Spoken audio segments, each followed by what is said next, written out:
Ассалаумағалейкум, құрметті қазақстандықтар. Баршаңызға Алланың есендігі берекеті болсын. Мінекей қолымда тұрған кереметтей сахабалардың сәулелі ғұмыры деген менің алғашқы еңбегім баршаңыз білетіндей жазылып біткен болатын. Осы еңбектің желісінде біз қасиетті Мекке мен Мәдина қалаларында осы кітаптың желісі бойынша 30 сахабаның өміріне қатысты сабақтарды түсіріп дайындап қойдық. Алла қаласа міне жақын күндерде YouTube каналымызға шығады. Сол жерден қапы қалмай бізбен бірге ілесіп, осы сахабалардың сәулелі ғұмырынан сіздер де өмірлеріңізге сәуле алыңыздар, нұр алыңыздар деген ниетпен осы кітапты қайтадан сатылымға шығарып жатқан жайымыз бар. Төменде көрсетілген номерге хабарласыңыздар. Төменде WhatsApp-тың сілтемесі бар. Сол жерге өтіп, осы кітапқа тапсырыс беріп, бізбен бірге күнделікті сахабалардың өмірбаянында араласып, бізбен бірге қатынасып, сабақтың берекетін алуды Алла нәсіп етсін. Алла жар болсын баршаңызға, пайдалы білім берсін. Сахабалар салған сара жолмен жүруді нәсіп етсін баршамызға. Сол бірінші сахабамыз ерекше сахабамен басталады кітап. Бұл Дихия ибн Халифа әл-Кәлби деген сахаба. Естулеріңіз бар ма, қажекелер? Дихия ибн Халифа әл-Кәлби деген сахабаны естігенсіздер ма? Қандай ерекшелігі бар? Дихияда бір сапарға кетіп жатыр айтады ғой. Расулулла, Дихия кетіп қалған жоқ осы сапардан дейді. Не кетіп қалған жоқ па дейді? Дихияны бір сапарға жібереді ғой. Жабраил Дихияның кейпінде пайғамбар саллаллаху Машалла, әдемі. Мына кітаптың ерекшелігі сондай, қажекелер, ешкім танымайтын сахабалар бар, көлеңкеде қалып кеткен. Солар жазылған ішінде. Өмірлері аз болса да солар жазылған. Дұрыс айтып қажекең. Міне айтып жатыр. Жоқ, бұл жерде жоқ, елде ғой. Қажекең айтып жатыр. Дихия, Жабраил періште Дихия деген сахабаның бейнесінде келген. Мына жерде хадис осылай, кітап осылай басталады. Жабраил маған кейде Дихияның бейнесінде келетін еді дейді. Авторы кім сөздің? Пайғамбар Мұхаммед саллаллаху алейхи вассалам. Жабраил алейхиссалам маған Дихияның кейпінде келетін еді. Яғни Жабраил адам кейпінде келе ма, уахи алып қажекелер келеді. Адамның кейп. Именно кімнің бейнесінде келген? Дихияның бейнесінде келген. Қазір өтеміз, неге оның бейнесінде келген? Әкесінің аты ол кісінің Халифа ибн Фаруа әл-Кәлби. Кәліп деген руының аты, қажекелер. Арабтың ең үлкен руы Кәліп деген ру. Халифа әкесінің аты Халифа ибн Фаруа. Фаруаның баласы Халифа. Туған жері Дауматул Жандал деген жер, қажекелер. Дауматул Жандал деген осы қазір Сауд Арабиясы, қазір біз Меккеде отырмыз ғой. Сауд Арабиясына Меккеден шамамен 1100 километрлей жерде солтүстікке қарай. Ирак пен Иорданияның шекарасына жақын қалада дүние келген. Дауматул Жандал деген жер. Ол қалада Омардың салдырған мешіті бар әлі күнге дейін, қажекелер. Енді бір сапарларыңыз түсіп барып қалып жатсаңыздар, мынау Дихияның туған жері ғой деп барасыздар да, иншалла. Дүние салған жері Сирия Араб мемлекеті, Сирия Араб Республикасының астанасы Дамаск қаласында, бағана Дамаск туралы айттық қой. Дамаск қаласының оңтүстік батысындағы Мизза деген ауылда дүниеден өткен Дихия ибн Халифа. Туған жері Саудия, өлген жері қаяқ екен? Дамаск екен. Бұл кісі пайғамбар саллаллаху алейхи вассалам Мәдинаға барғаннан кейін хижрет етіп исламды қабылдайды. Бәдір шайқасының алдында. Бірақ белгілі бір себептермен Бәдір шайқасына қатыса алмайды. Мен еш жерден таба алмадым, не себепті ол кісі қатыса алмаған. Іздеп таба алмадық та. Яғни бір үлкен бір себеп болғандығы себепті ол кісі Бәдір шайқасына қатыса алмаған. Неге Бәдірді айтып жатырмыз? Қажекелер, өйткені Бәдір шайқасындағы сахабалар пайғамбар мешітінде бірінші сапта тұратын болған. Мәртебесі тұрғысынан ең биік сахабалар солар болған. Жабраилдің өзі айтады ғой, ей Мұхаммед, сен де қалай бірінші сапта тұр дейді. Бізде Бәдірге қатысқан періштелер дәл солай дейді. Ең жоғарғы мекенде дейді, құрметті сахабалар. Сөйтіп бұл Бәдір шайқасына қатыса алмайды, бірақ пайғамбарымызға келіп Бәдір шайқасына қатыспаса да одан кейінгі бүкіл шайқасқа қатысады. Ухуд, Хандақ, Худайбия келісімі, Ридуан серті, Меккенің ашылуы, Хунайн шайқасы, Табук шайқасы, бүкіл шайқастың бәріне қатысады. Одан кейінгі Абу Бәкірдің замандағы бүкіл шайқасқа қатысқан дейді. Одан кейін Омардың замандағы бүкіл шайқасқа қатысқан дейді. Одан кейін Османның замандағы шайқастардың бәріне қатысқан дейді. Одан кейін Әлидің заманында. Одан кейін Мағауия ибн Абу Суфиянның замандағы бүкіл кескілескен шайқастардың барлығында ерен ерлік танытқан сахаба екен Дихия. Бір жағынан байқап отырсаңыздар, өте не болған? Батыр кісі болған екен да. Тіпті пайғамбарымыздың мынадай бір оқиғасы бар дейді. Ибн Сағат деген кісінің Табақат деген кітабында келеді. Дехия әл-Кәлбидің бір өзін бір елге жіберген дейді, жорыққа. Мәселе шешіп келу үшін дейді. Бұл кісі барып соны шешіп келген дейді жаңағы. Сондай ерекше тұлға болып тұр ғой. Және пайғамбарымыз мынадай бір керемет оқиғасы бар екен. Мәдина қаласында Умму Салама анамыздың үйінде отқан кезде пайғамбарымыз саллаллаху алейхи вассалам бір жігіт келеді де пайғамбарымыз сонымен сөйлеседі отырып. Сөйтіп жаңа жігіт шығып кетпей ма? Сол шығып кеткеннен кейін Умму Салама анамызға айтады. Умму Салама үйге келген кім екенін білесің ба дейді. Білмедім. Бірақ Дехия ғой келген дейді. Дехия ғой. Сонда пайғамбарымыз саллаллаху алейхи вассалам айтты. Бұл Дехияның бейнесінде келген Жабраил алейхиссалам деп айтты. Демек, Жабраил періште адамның кейпінде келіп уақия келетін болса, Дехияның бейнесінде келетін. Себебі қажекелер. Сахабалардың ішіндегі ең сымбатты кісі осы болған екен. Періште ең сымбатты адамның бейнесінде келетін болған екен. Сондай сымбаттылығы қажекелер. Сахабалар айтады ғой, Мәдина қаласына келген кезде, Дехия жорықтан кірген кезде, тұрмыс құрмаған әйел затының барлығы соңына өтіп кеткенге дейін шығарып салатын еді көзбен.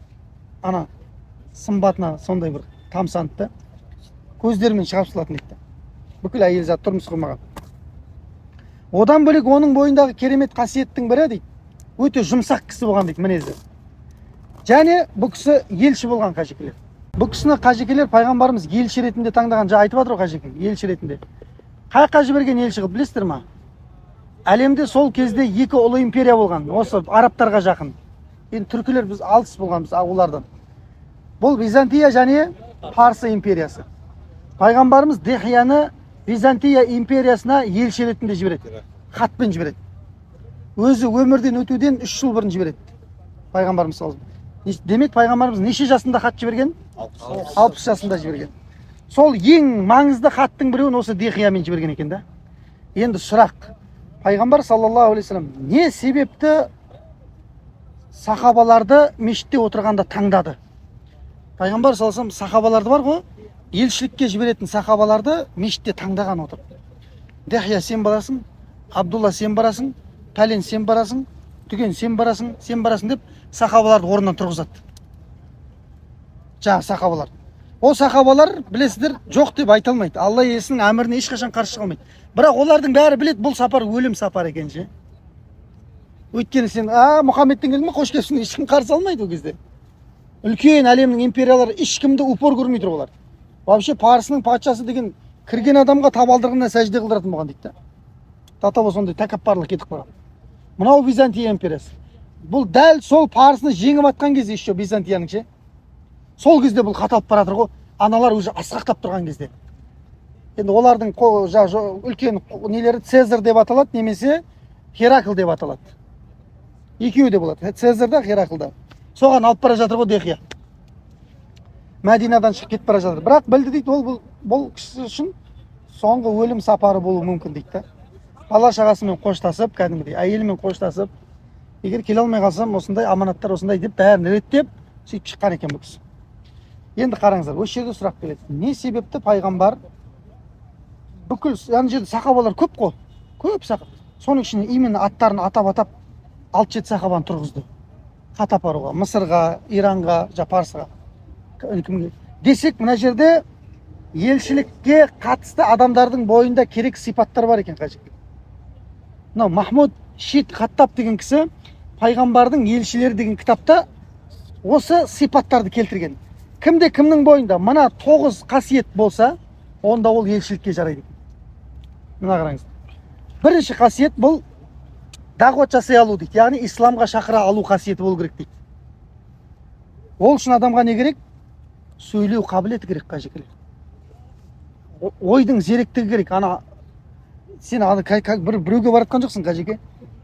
Пайғамбарымыз сахабаларына уағыз айтқан болса, сахабалары патшаларға уағыз айтқан. Ал біз қатардағы мұсылмандар жай мұсылмандарға айтамыз да. Көрдіңіз бе? Міне сол ең бірінші сипаты демек насихат айта алу, исламға шақыра алу қабілеті болу керек екен дейді. Екіншісі шешендік пен ділмарлық болу керек дейді. Ділмарлық.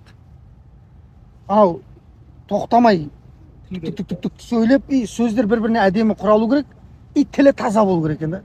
Біз или пили деп орысша қоса береміз ғой. Жоқ, саф таза араб тілінде сөйлейтін болған мына кісілер. Үшіншісі қажекелер көркем мінезділік дейді. Көркем мінезділік деген бұл жерде шыншылдық пен кішіпейілділік екен. Көркем мінезділік деген нәрсе.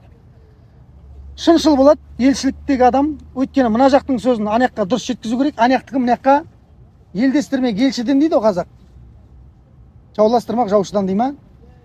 Егер әңгімені ортада дұрыс жеткізбесең қажекелер, екі елді қырылдырып жібересің ше. Сол үшін бұның бойында не болу керек?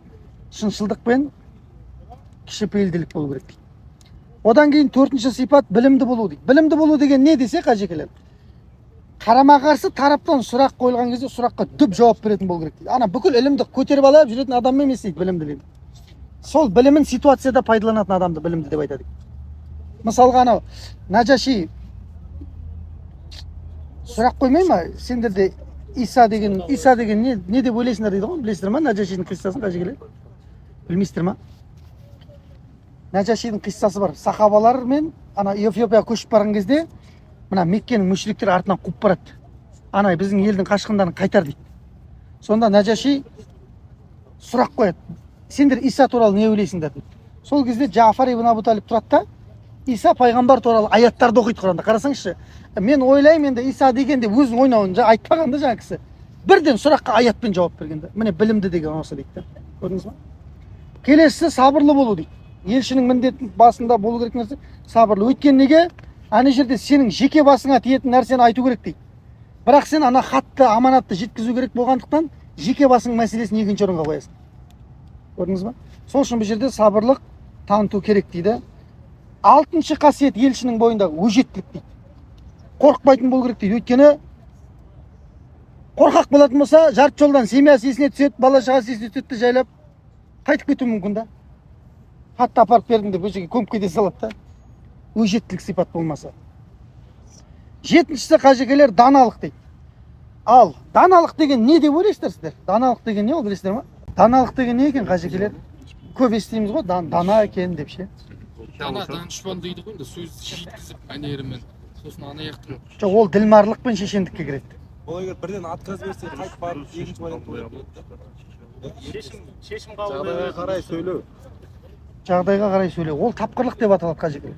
Терең өмірлік бөлексін деген. Әртүрлі, көрдіңіздер ма? Даналық деген нәрсені әртүрлі түсінеміз. Даналық деген қажекелер. Жаманнан жақсыны ажыратып алу даналық емес екен. Оны кез келген адам ажыратады. Жаманнан жақсын. Даналық деген Амр ибн Ас айтқан екен. Даналық деген екі жаман нәрсені келіп тұрған кезде дейді. Соның қайсысы зияны азы соны таңдай алу даналық деп айтқан екен. Түсіндіре алдым ба қажекелер? Екі шешімнің екеуі де зиян болып тұр саған. Бірақ соның қайсысы ахаффу дараран, қайсысы азырақ зиян, соны тапқан адам дана деп айтқан екен. Түсіндіңіздер ғой? Даналықтың нелері көп қажекелер, анықтамалар көп. Бір нәрсені өзінің орнына қоя алу, ол да даналық деп аталады. Демек, жетінші елшінің бойында қасиет болу керек, бұл не екен? Даналық екен. Сегізінші қасиет бұл тапқырлық қажекелер. Жаңа сіз айтып жатқан, дөп орнына, тарс, бұлай деп айтты ма, бұлай жауап беру деген сияқты тапқырлық болу керек. Оқиғаның өрбуіне орай іс-әрекет жасау. Қаншада қалай болады? Соған сай әрекет жасап кету. Бұл тапқырлық. Енді мына сипаттың бәрі бір адамның бойында болу өте аз қажекелер, сирек мынадайды. Тоғызыншысы кескін келбет дейді. Ана барып тұрған елші беті әжептәуір адам болу керек екен да. Ана киімі, түр сипаты, кірген кезде адамдар түріне қарап құрметтей алатындай адам болу. Өйткені адамдар түрің мен киіміңе қарап күтіп алады қазір. Ол кезде де сондай болып тұр ғой сонда. Әңгімеге қарап шығарып салады. Көрдіңіздер ме? Демек осы 9 қасиет елшілердің бойында, осы жаңа пайғамбар жіберетін кісілердің бойында болу керек болған екен. Сол Дихияның бойында болған екен қажекелер. Түсініп жатсыздар ғой? Сол үшін пайғамбарымыз саллаллаху алейхи оны осы сапарға таңдаған екен қажекелер. Енді бүйтіп хатта қажекелер. Хатта пайғамбар саллаллаху алейхи вассалам хатында былай деп жазады. Бұл хатты естіген шығарсыздар, енді сира сабақтарынан да может. Бұл хадис енді ұзақ хадис имам Бухариде келген. Былай дейді. Бисмиллахир-рахманир-рахим. Дихиядан жіберген хат пайғамбарымыз саллаллаху алейхи вассалам. Алланың қолы әрі елшісі Мұхаммедтен Византияның ұлығы Хераклге хат. Тура жолға ілескендерге сәлем болсын дейді. Сені исламның үндеуімен, шақыруымен үндеймін дейді. Егер исламды қабылдасаң, амандықта боласың. Және Алла саған 2 дүркін сауап береді дейді. Патшалығың және исламың үшін. Егер теріс айналсаң, қол астыңдағы шаруалардың күнәсінің барлығы саған жүктеледі деген хатты жазады. Сөйтеді артына кітап иелеріне, христиандарға арналған Әли Имран сүресінің 64-ші аятын қостырып жаздырады сахабаларға. Сөйтеді Дехиядан беріп жібереді. Дехия бұны Бусра деген жерге апарады қажекелеп. Бусра деген Сирияның ең үлкен қалаларының бірі сол кезде. Бусра қаласына апарып әкіміне тапсырады. Бусраның әкімі Илияға апарады. Илия деген қазіргі Иерусалим. Алекса, Байтул Мақдис, Құдыс. Біліп жатсыздар ғой? Сол жаққа алып барады. Сол жаққа алып барады, сөйтіп дәл сол уақытта Цезарь Геракл Парсы империясын жеңіп жаяу келген болады да неге? Қасиетті Құдысқа. Шүкіршілік ретінде жаяу келіп жатқан болады. Тура хат та келеді, ол да келеді ғой. Хат қолына тиеді, кімнен келді дейді? Мына арабтардан шығып жатқан соңғы пайғамбардан келді дейді. Жақсы дейді. Қалада арабтардан сол жақтан келген біреу бар ма дейді да.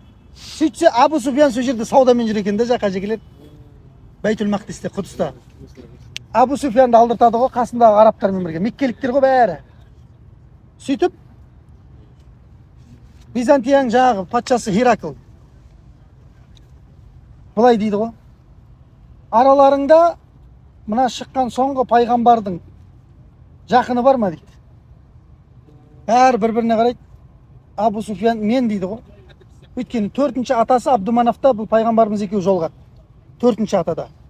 Енді қарайды да жақыны осы болады мен деп айтады ғой. Жақсы, сен алға қарай жылжы дейді. Қалғандар артында тұрсын дейді. Тілмашқа айтады аудармашыға. Қазір мен бір сұрақтар қоям дейді. Егер де менің сұрақтарыма мына кісі қате жауап берсе өтірік. Артындағылар растасын дейді да.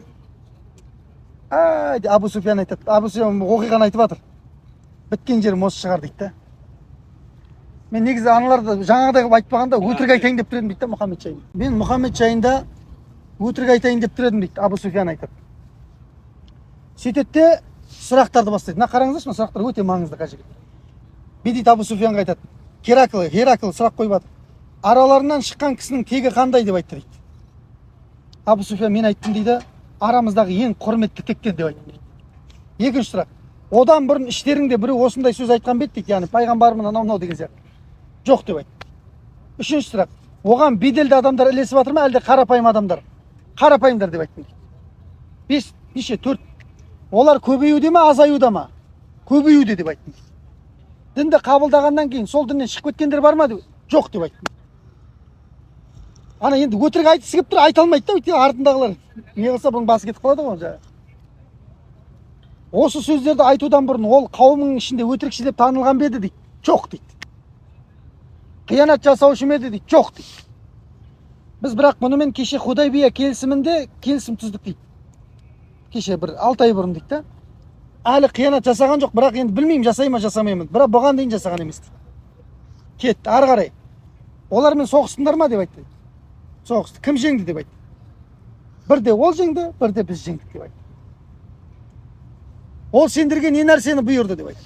Жалғыз Аллаға құлшылық қылуға, ата бабаларының дұрыс емес ұстанған діннен бас тартуға, намаз оқуға, шыншыл болуға, ибалы болуға және туған туыстармен дұрыс қарым-қатынаста болуға бұйырды дейді. Сол кезде Херакл айтты дейді ғой. Енді менің сөзімді аудар деп айтты дейді Абу Суфиянға.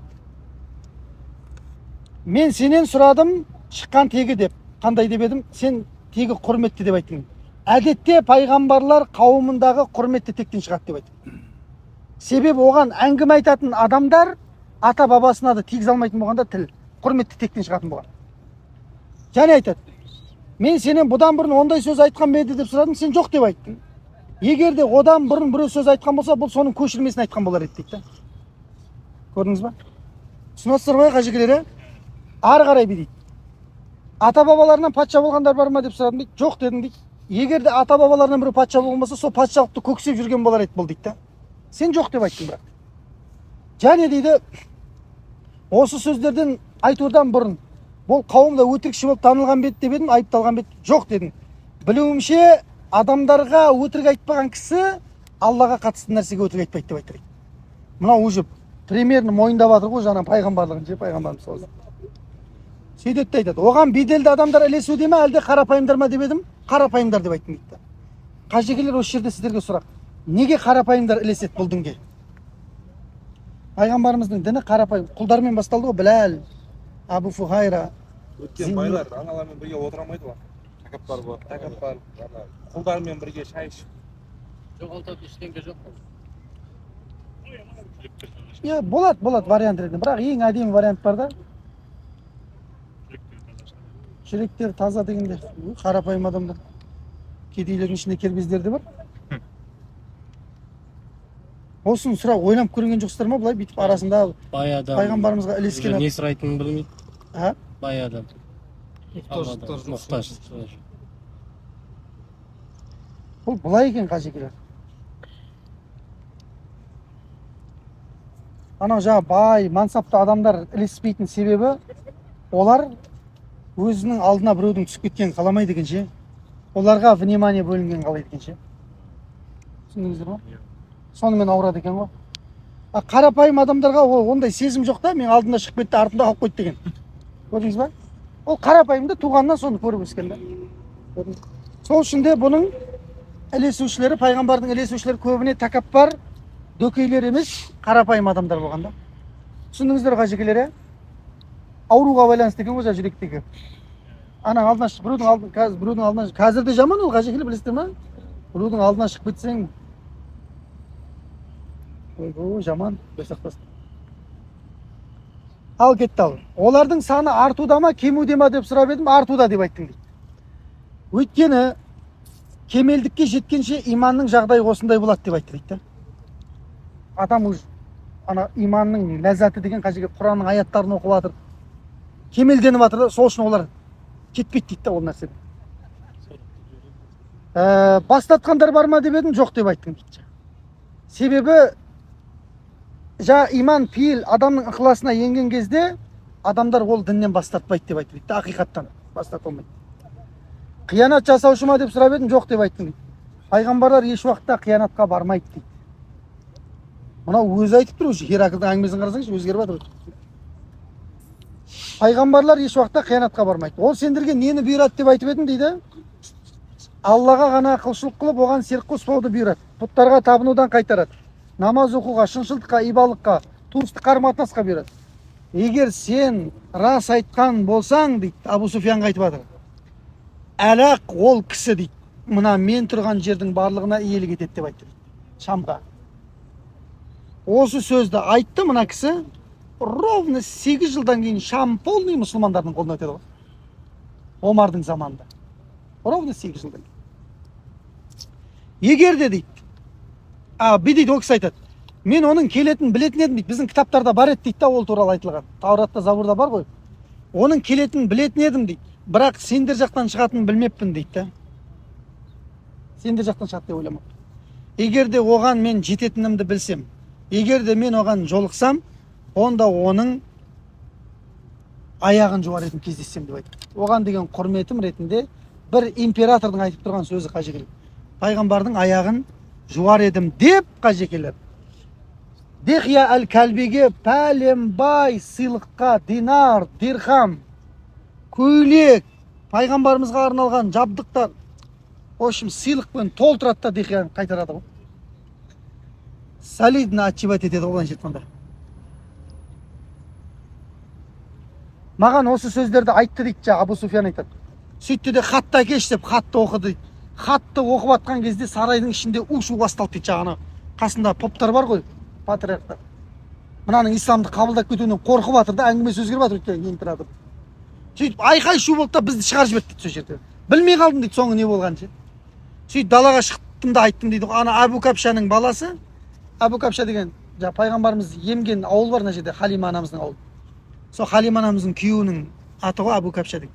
Ана Абу Капшаның баласы сондай дәрежеге жетті, сарылар әулеті құрметтейтін дәрежеге жетті дейді да. Сарылар әулеті деген Византия империясы.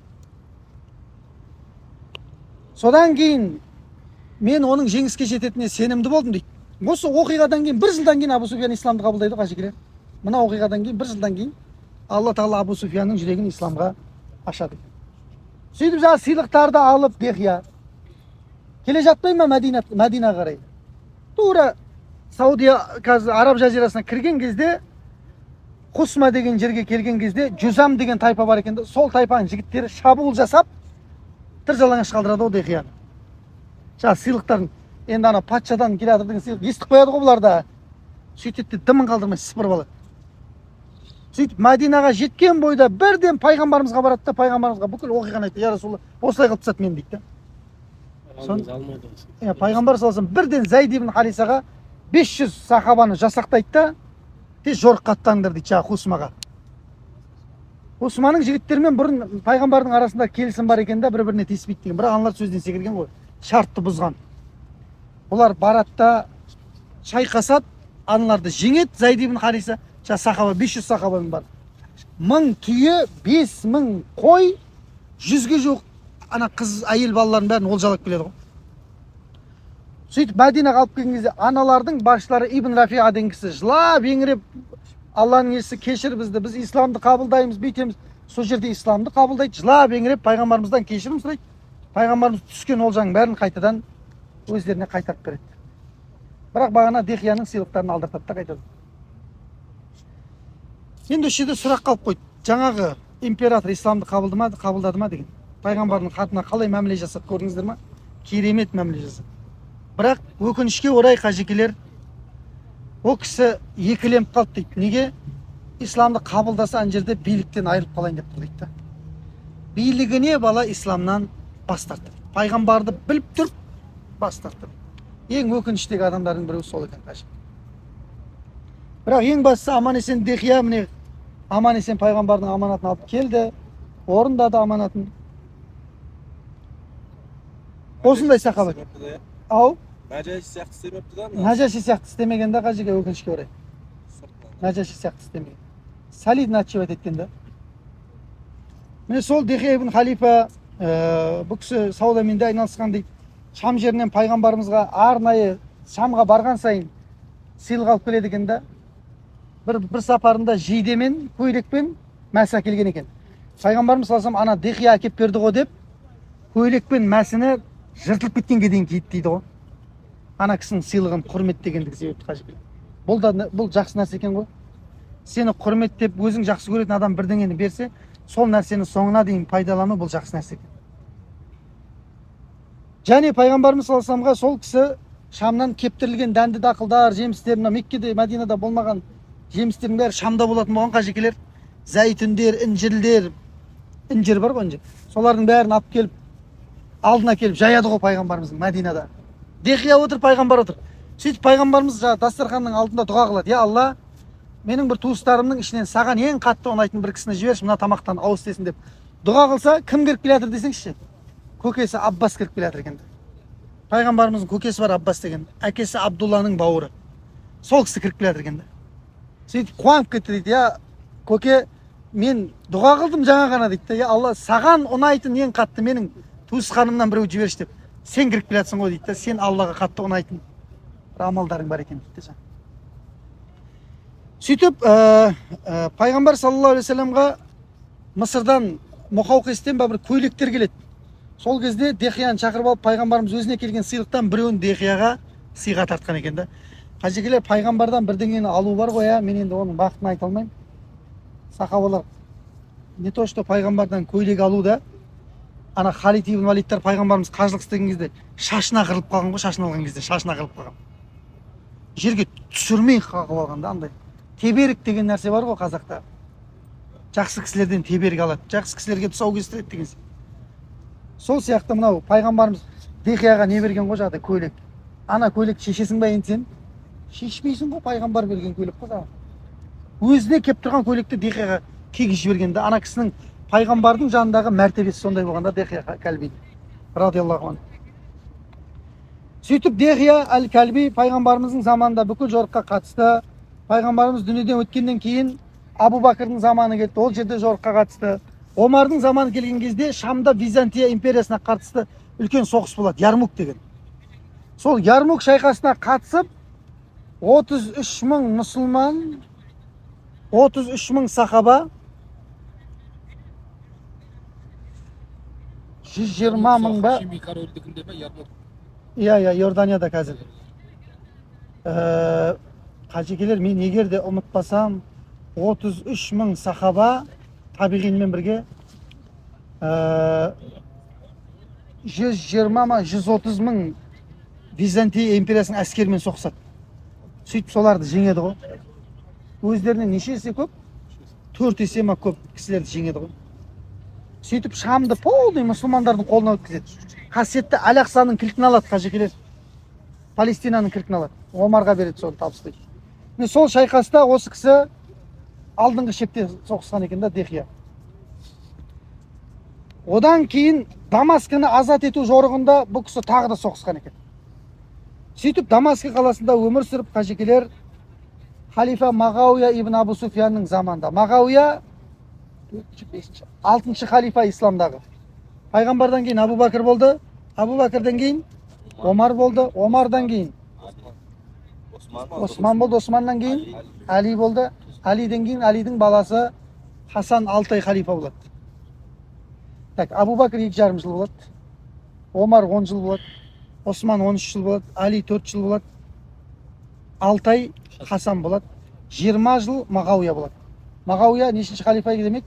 6-шы халифа. Осы Мағауияның заманында хижреттің 50-ші жылы. Хижреттің 50-ші жылы.